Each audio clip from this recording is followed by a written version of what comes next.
ဒီအပိုင်းမှာတော့အလင်းနဲ့ကလူနဲ့အမောင်နဲ့ကလူဘယ်သူနိုင်မလဲဆိုတာကြည့်ရမှာပါရုံးတော်အမတ်ကိုတက်ရမှာကြာချုံချောင်းနဲ့ရုံးတော်အမတ်ကနန်းတော်ကိုထိချုပ်လိုက်ကြောင်းသတင်းလာပို့ပါတယ်နောက်ွယ်ကစိတ်ကိုင်းသူဆိုတာမင်းသားရှန်လူယုံတော်ပါအလုံးကိုမင်းသားရှန်ကကြိုးကင်နေတာပါမင်းသားရှန်ကမတက်နိုင်လဲသူထိန်းချုပ်မှုအောက်မှာရှိနေသေးတယ်ဆိုပြီးအေးဆေးလုပ်နေပါတယ်တမားတော်ကလည်းမင်းကြီးအခြေအနေကအချိန်9ရက်ပဲရတယ်မကယ်နိုင်ရင်တေးပြီးလို့ရန်ရှိကိုပြောလိုက်ပါတယ်လောက်ငယ်သားကမင်းသားငယ်လေးပျောက်နေတယ်လို့လာပြောပါတယ်ရန်ရှိကနေရာလက်မကျန်ရှာဖို့ပြောပါတယ်မင်းသားငယ်လေးရဲ့အစီကံကိုရိုက်နှက်ပြီးမေးပါတယ်သူတို့ဟာပျောက်နေတာတရက်ရှိပြီလို့ပြောပါတယ်တစ်ဖက်မှာလည်းဝါချင်းကစီးပွားရေးတိုက်ပွဲဝင်နေပါတယ်စားတောက်ဆိုင်ကိုပိုင်ဆိုင်ဖို့အတွက်ဘသူကပိုရောင်းရလဲဆိုတာပြိုင်နေတာပါဆိုင်တစ်ဆိုင်တဲကို2ယောက်အတူဝယ်ပြီးနိုင်တဲ့လူကပိုင်ဆိုင်ကြီးဆိုပြီးလောင်းကြီးထက်နေတာပါဝါချင်းကရောင်းမကုန်တဲ့အစားအသောက်တွေကိုတရောင်းစားတွေကိုဝေပြီးကုသိုလ်ယူပါတယ်အဲ့ချိန်မှာပစ္စည်းအစုပ်တွေနောက်မှာကြောက်လို့ပုံနေတဲ့ကလေးငယ်လေးကိုလည်းသတိထားမိပါတယ်ဝါချင်းကကြောက်ရင်ဒီမှာပဲနေနောက်ရလည်းမုံလာကြည့်မယ်ပြောလိုက်ပါတယ်သူတို့ပြိုင်ဘက်ဆန်ရှင်ပိုင်မရှာကလည်းစဖို့မှုဖူသုံးကိုလာစီယုံပါတယ်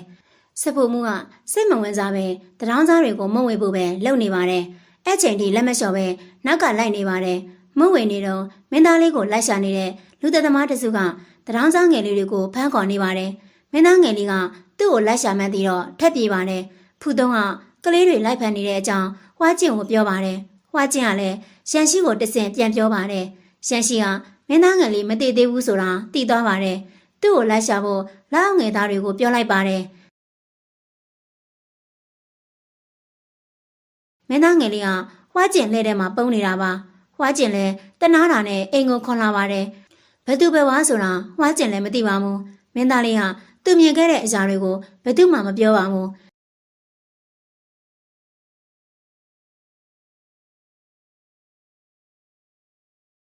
ညညဆိုကြောက်လို့လန့်နေနေတာပါရန်ရှိကနောက်ွယ်ကလူထွက်လာဖို့အကွက်ဆင်လိုက်ပါတယ်မင်းသားငယ်လေးကိုခေါ်လာတဲ့ပုံစံလုပ်ပြီးမြို့ထဲကနေဖြတ်လာပါတယ်မင်းသားရှန်လူတွေကတကယ်ထင်ပြီးလှဲကိုဝင်တိုက်ပါတယ်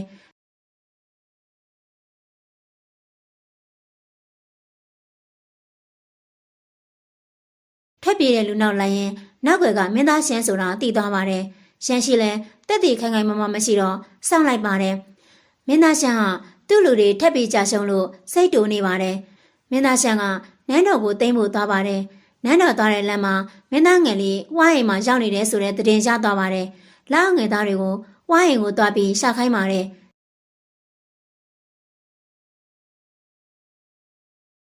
သူကတော့စားတောက်ဆိုင်ကိုသွားရှာပါတယ်အဲ့ချိန်ကအချက်ပြုတ်ပြိုင်ပွဲလုပ်နေကြတာပါမင်းသားရှန်ရောက်လာပြီးဝါကျင်နဲ့စကားပြောပါတယ်ဝါကျင်ကိုအနံကျင့်နေတဲ့အချိန်မှာပဲရန်ရှိရောက်လာပါတယ်သူတို့စကားများကြပါတယ်မင်းသားရှန်ပုံကန်နေမှန်းသိတော့စားတောက်ဆိုင်ထဲမှာရှိနေတဲ့သူ့လူတွေကိုရန်ရှိလာအောင်ငယ်သားတွေကတိတ်တိတ်ဆိတ်ရှင်းပါတယ်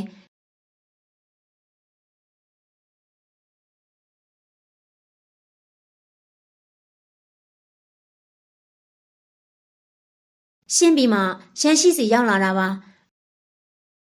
အဲ့တော့မှရန်ရှိကအစ်စ်ခုနှစ်ရုံတော်အားဆိုတာမင်းသားရှန်သိသွားတာပါသိတာနောက်ကျသွားပါပြီနောက်ဆုံးတော့မင်းသားရှန်ကိုဖမ်းရင်သူ့လူတွေနဲ့တိုက်ခိုက်ကြပါတယ်